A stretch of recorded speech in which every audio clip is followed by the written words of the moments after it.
Kau pernah dengar tentang desa Cibalok? Desa kecil yang tersembunyi di kaki gunung gede, tempat di mana malam lebih sunyi dari kematian, dan hutan lebih hidup dari yang seharusnya. Banyak yang datang ke desa itu, tapi tak banyak yang kembali. Mereka yang pulang membawa kisah yang tak bisa dijelaskan, yang lebih baik dilupakan. Ada sesuatu di sana, sesuatu yang menunggu di balik pepohonan lebat, dan kabut yang tak pernah benar-benar sirna. Malam itu, Dharma berjalan sendirian di tengah hutan. Langkahnya berat, bukan karena lelah, tapi karena keputusan yang sebentar lagi akan mengubah takdirnya. Lelaki itu sudah lama putus asa. Tanah warisan yang digarapnya tak lagi menghasilkan, utangnya menumpuk, dan anak semata wayangnya sakit keras. Di ujung kesabarannya, ia mengingat cerita lama yang pernah diceritakan kakeknya. Di bawah kaki gunung gede, ada jalan bagi mereka yang berani menyerahkan sesuatu yang paling berharga untuk mendapatkan kekayaan tanpa batas. Dharma tak lagi peduli akan harga yang harus dibayar. Langkahnya membawanya ke sebuah pohon besar dengan akar yang mencuat ke segala arah seperti jari-jari raksasa yang mencoba menggenggam bumi. Udara di sekelilingnya mendadak lebih dingin, dan bau tanah basah bercampur anyir menusuk hidungnya. Ia tahu, ini tempatnya.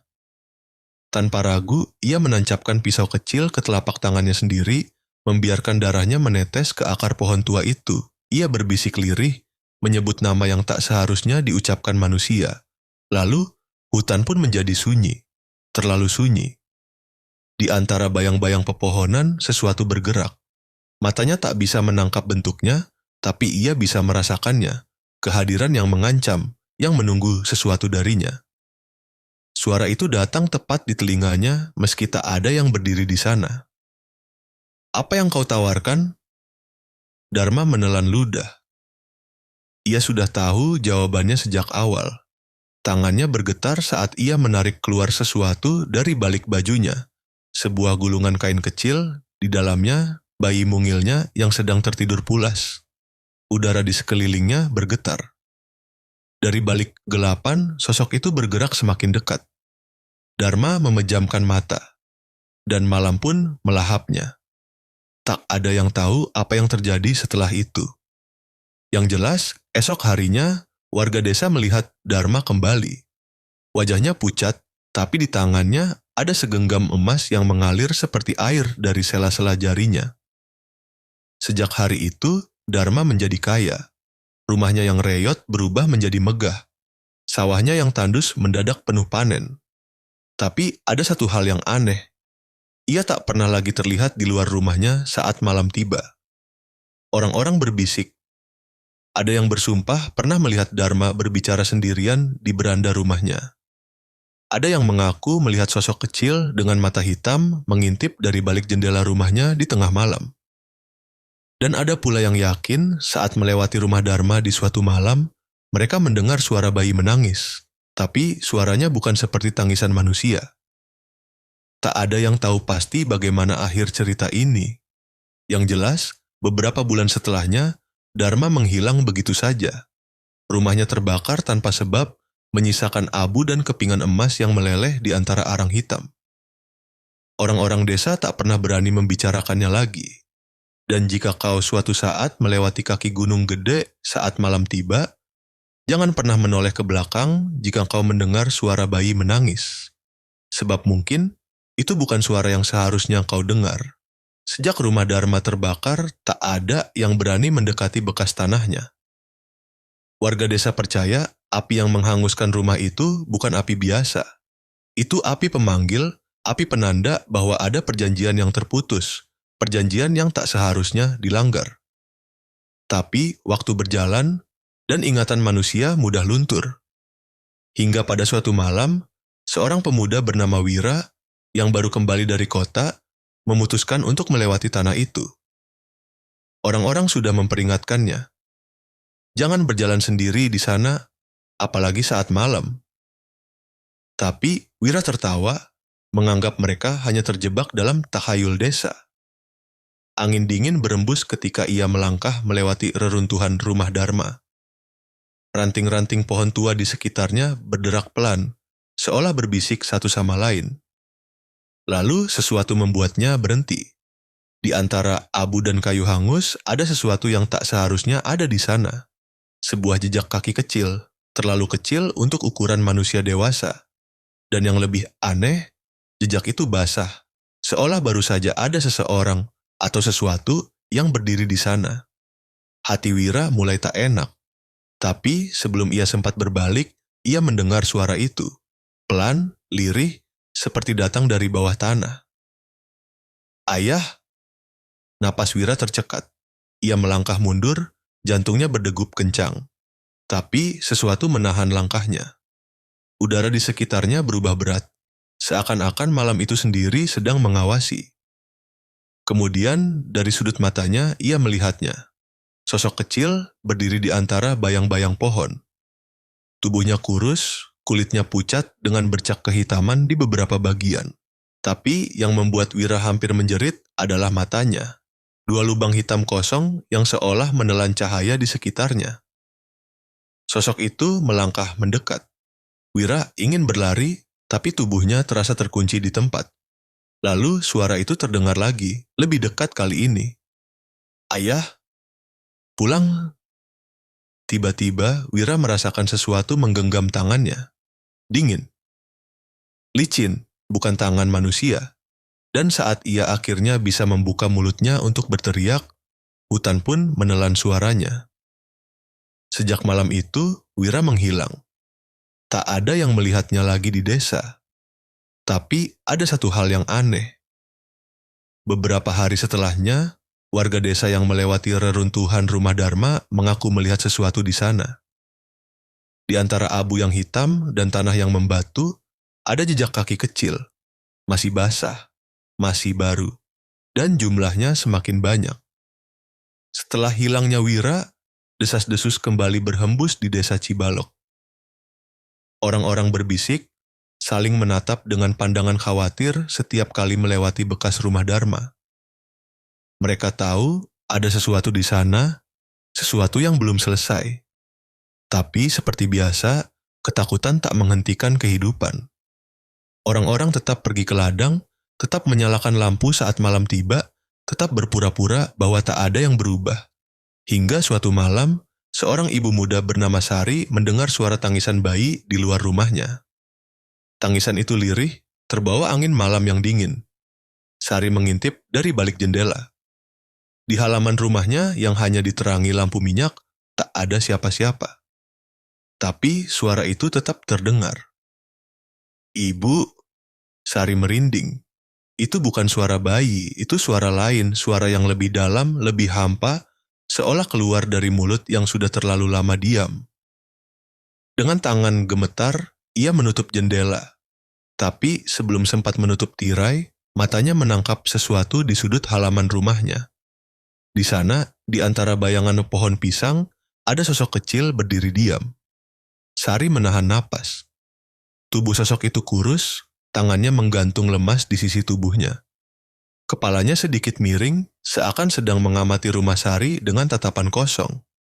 Dan saat wajahnya terkena sedikit cahaya, Sari bisa melihatnya dengan jelas. Mata hitam legam, bibir pecah-pecah, dan kulit pucat penuh bercak membiru. Bukan manusia, bukan lagi. Sari tersentak mundur, menutup tirai dengan panik. Ia bisa merasakan jantungnya berdegup kencang, tangannya basah oleh keringat dingin. Tapi suara itu masih ada di luar. Ibu, aku lapar. Sari mencengkeram mulutnya sendiri, menahan jeritannya agar tidak pecah. Lalu, tiba-tiba, suara tangisan bayi itu berubah.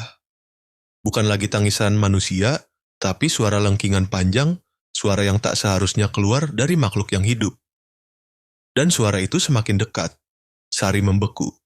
Di balik jendela yang tertutup, sesuatu menggoreskan jemarinya di kaca, menciptakan suara mencicit yang membuat bulu kuduknya berdiri.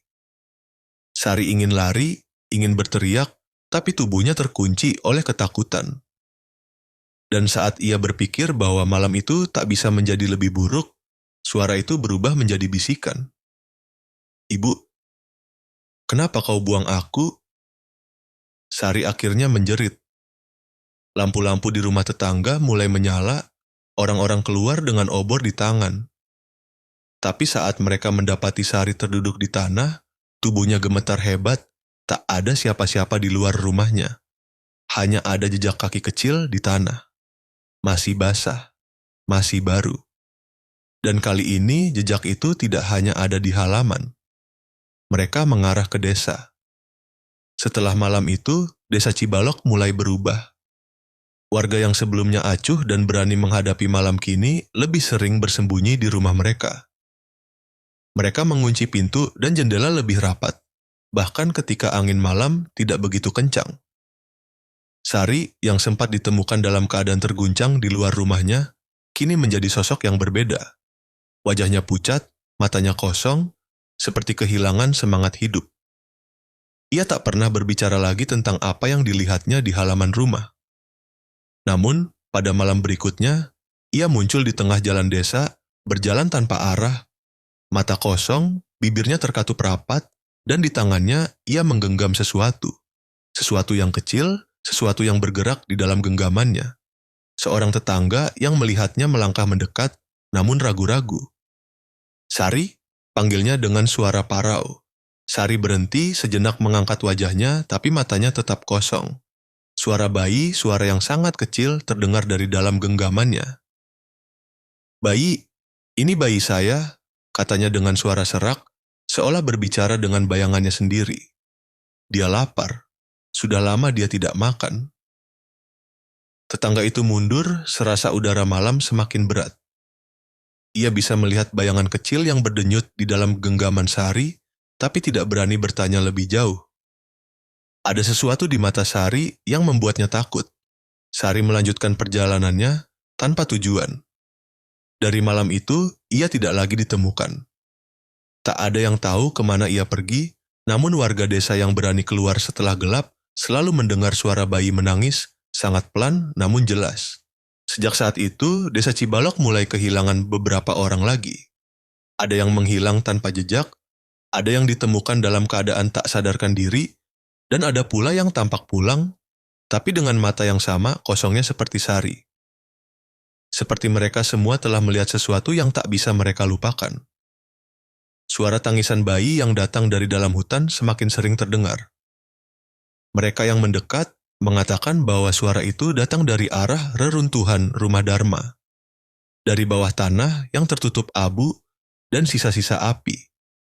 Para tetua desa mulai memperingatkan anak-anak mereka untuk tidak mendekati hutan saat malam tiba. Tidak peduli apapun yang terjadi. Namun, meski peringatan itu disampaikan dengan sungguh-sungguh, ketertarikan akan misteri di bawah kaki Gunung Gede justru semakin menguat. Lalu suatu malam, seorang pemuda bernama Rudi yang baru saja datang ke desa untuk mencari pekerjaan, mendengar tentang kisah ini. Penasaran dan tak terlalu mempercayai cerita-cerita hantu, ia memutuskan untuk mencari tahu lebih dalam. Ia mengunjungi tempat yang disebut-sebut sebagai sumber teror itu, reruntuhan rumah Dharma. Malam itu, Rudi membawa obor dan diiringi perasaan ingin membuktikan bahwa itu semua hanya mitos belaka. Namun begitu ia memasuki area bekas rumah Dharma, sesuatu yang aneh mulai terjadi.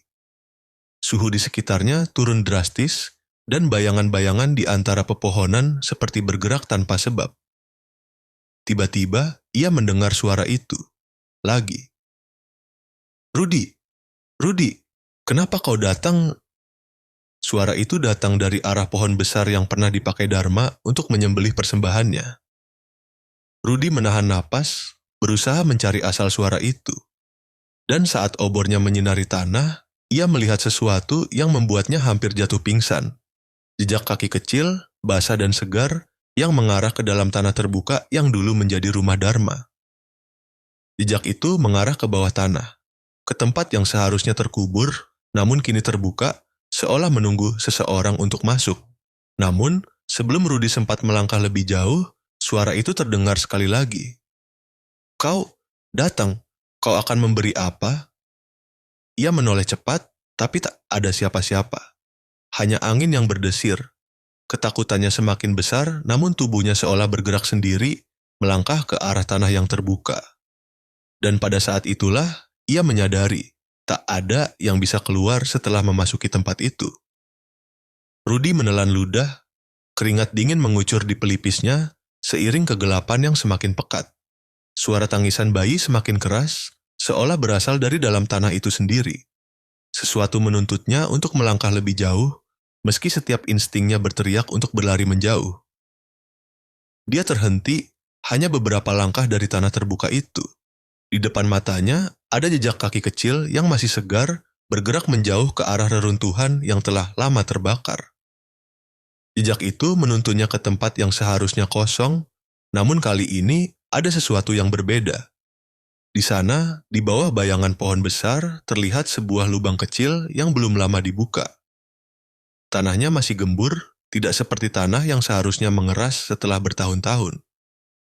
Dalam keremangan malam, Rudi melihat sesuatu yang mengerikan. Tangan kecil, berwarna pucat, keluar perlahan dari dalam lubang itu, memegang tanah dengan cengkraman yang kuat, seakan mencoba untuk muncul dari dalam. Akhirnya, keberanian Rudi menipis.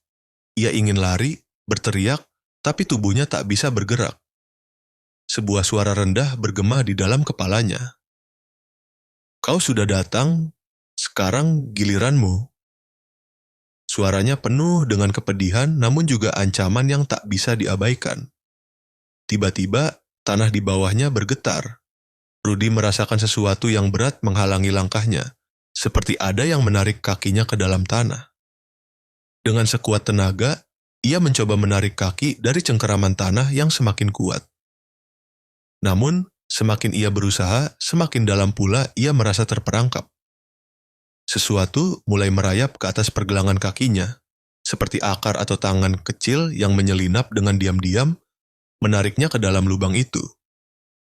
Hatinya berdetak kencang. Rudi tahu bahwa ia tak bisa melawan. Semua kisah yang didengarnya selama ini, tentang Dharma, tentang Sari, tentang jejak kaki kecil yang semakin banyak, semua itu kini menjerat dirinya dalam takdir yang lebih kelam. Di saat terakhir, ketika kegelapan hampir sepenuhnya menutupi pandangannya, Rudi menoleh ke atas, melihat langit yang seolah semakin rendah, semakin dekat. Dan di sana, di atas kepalanya, ia melihat wajahnya, wajah yang tidak dikenalnya. Seperti wajah bayi, namun mata yang kosong, kosong sekali. "Ibu, kenapa kau biarkan aku sendiri?" Wajah itu menatapnya tanpa ekspresi. Lalu, dalam sekejap, segala suara, segala cahaya menghilang. Esok paginya, seorang pria yang sedang berjalan di sekitar desa Cibalok menemukan tanah yang baru saja terbuka. Namun, tak ada yang tahu pasti bagaimana tanah itu terbuka atau siapa yang membuatnya. Warga desa hanya bisa berdiri dari jauh, menatap tanah itu dengan khawatir. Beberapa dari mereka merasakan sesuatu yang tidak bisa dijelaskan. Sesuatu yang gelap, sesuatu yang sudah lama terkubur. Jejak kaki kecil masih ada di sekitar reruntuhan rumah Dharma. Tapi kali ini jumlahnya lebih banyak. Jejak-jejak itu semakin meluas hingga menutupi jalan-jalan desa. Setiap langkah yang diambil menuju hutan, semakin dalam menuju kekosongan yang tidak bisa dihindari. Tak ada yang tahu pasti apa yang terjadi setelahnya. Beberapa orang yang berani menyusuri hutan menghilang, tak pernah kembali. Ada yang mengatakan mereka mendengar suara tangisan bayi, ada yang merasa seperti dipanggil ke dalam kegelapan. Desa Cibalok perlahan menjadi desa yang kosong, terabaikan, seperti tempat yang tak pernah ada di dunia ini. Warga yang selamat pergi, meninggalkan tanah yang semakin gelap, semakin meresap ke dalam kegelapan yang menunggu di bawah kaki Gunung Gede. Dan jika suatu saat kau merasa terdorong untuk melewati desa itu, berhati-hatilah. Jangan biarkan kaki kecil itu menemukanmu. Karena di bawah kaki Gunung Gede ada sesuatu yang lebih besar dari sekadar kisah. Sesuatu yang tidak akan pernah selesai. Sesuatu yang terus berkembang, menunggu mereka yang datang terlalu dekat, dan meminta harga yang tak bisa dibayar. Malam di desa Cibalok tak pernah lagi sama. Rumah-rumah yang dulunya ramai kini terbengkalai, ditinggalkan pemiliknya yang memilih pergi tanpa menoleh ke belakang. Namun, ada satu orang yang tetap tinggal. Mbah Joyo, seorang lelaki tua yang telah hidup di desa itu lebih lama dari siapapun. Ia tahu bahwa sesuatu telah terbangun. Di malam-malam tertentu, ia duduk di teras rumahnya yang sudah reyot, mendengar suara angin yang berdesir membawa bisikan-bisikan yang tak seharusnya ada.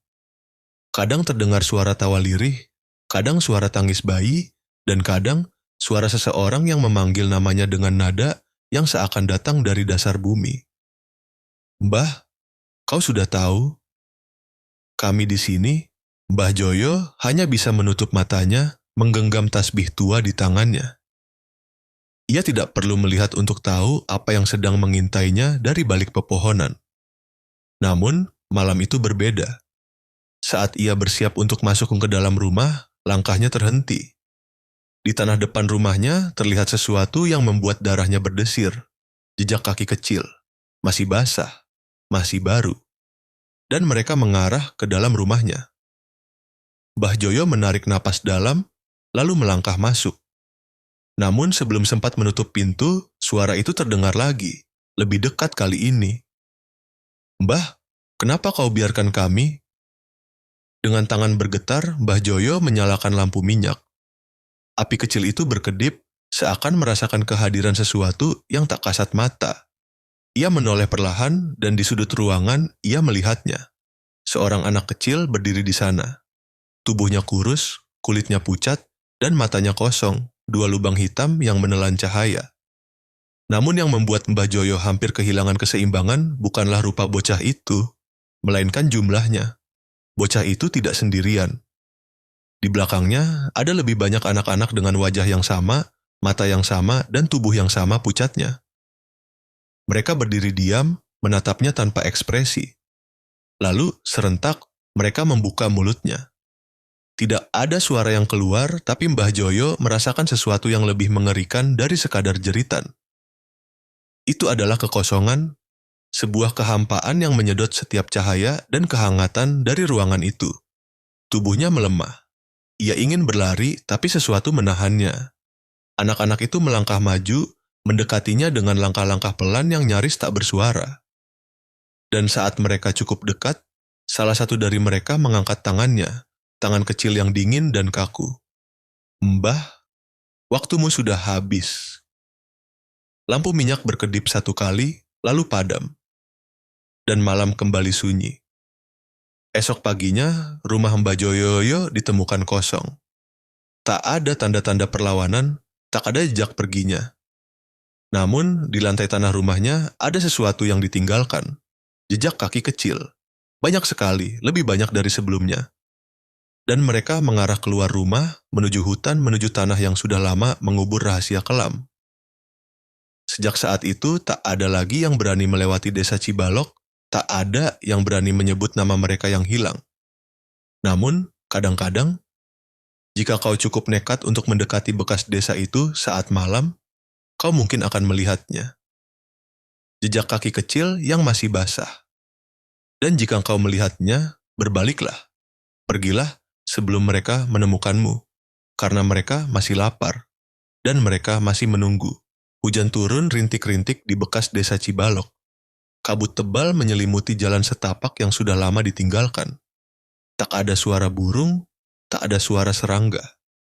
Hanya desiran angin yang membawa bisikan-bisikan samar dari dalam hutan. Malam itu, seorang pemuda bernama Anton melangkah masuk ke desa yang telah lama dikosongkan. Ia seorang jurnalis dari kota yang mendengar kisah tentang Cibalok dan ingin mencari kebenaran.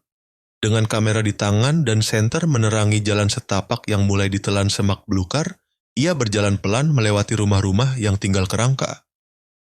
Bau tanah basah bercampur sesuatu yang asing menusuk hidungnya, bau lembab yang mengingatkan pada sesuatu yang lama terkubur. Saat tiba di tengah desa, Anton berhenti. Di depannya, tanah berlumpur penuh dengan jejak kaki kecil yang bergerak ke segala arah. Seolah anak-anak tak kasat mata baru saja berlarian di sana, meninggalkan jejak mereka di tanah yang basah. Anton menelan ludah, kamera di tangannya bergetar. Lalu suara itu datang. Pelan, hampir seperti suara angin, tapi terlalu jelas untuk diabaikan. Kenapa kau datang? Senter di tangannya bergetar. Ia mengarahkannya ke sekeliling, namun yang terlihat hanya bayangan pepohonan yang bergerak pelan tertiup angin. Lalu, di sudut penglihatannya, sesuatu bergerak. Anton menyorotkan cahaya ke arah sebuah rumah tua yang nyaris runtuh.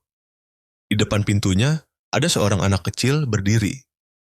Tubuhnya kurus, kulitnya pucat, dan matanya hitam legam. Ia tidak bergerak, tidak berkedip. Lalu dari balik bayangan rumah muncul satu lagi, dan satu lagi, dan satu lagi. Sebelum Anton sempat berlari, mereka semua serempak mengangkat tangan menunjuk ke arahnya. Waktumu sudah habis.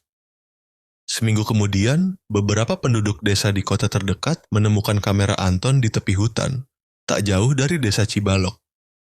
Saat mereka memeriksa rekaman di dalamnya, mereka melihat sesuatu yang membuat mereka tak bisa tidur selama berhari-hari. Di detik-detik terakhir rekaman, sebelum layar tiba-tiba menjadi hitam, terlihat wajah-wajah kecil, pucat, dan tak bernyawa mengelilingi Anton. Dan di latar belakang, samar-samar seseorang berdiri lebih tinggi dari yang lain. Seorang pria tua dengan wajah yang tak asing. Mbah Joyo tersenyum, menunggu. Sejak saat itu, tak ada yang berani mendekati desa Cibalok lagi. Mereka tahu desa itu tidak kosong, mereka masih ada di sana. Masih menunggu. Dan jika suatu hari kau menemukan jejak kaki kecil yang masih basah di tanah, jangan ikuti.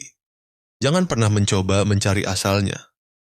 Karena di bawah kaki Gunung Gede, ada sesuatu yang lebih tua dari sekadar cerita. Sesuatu yang tak akan pernah pergi.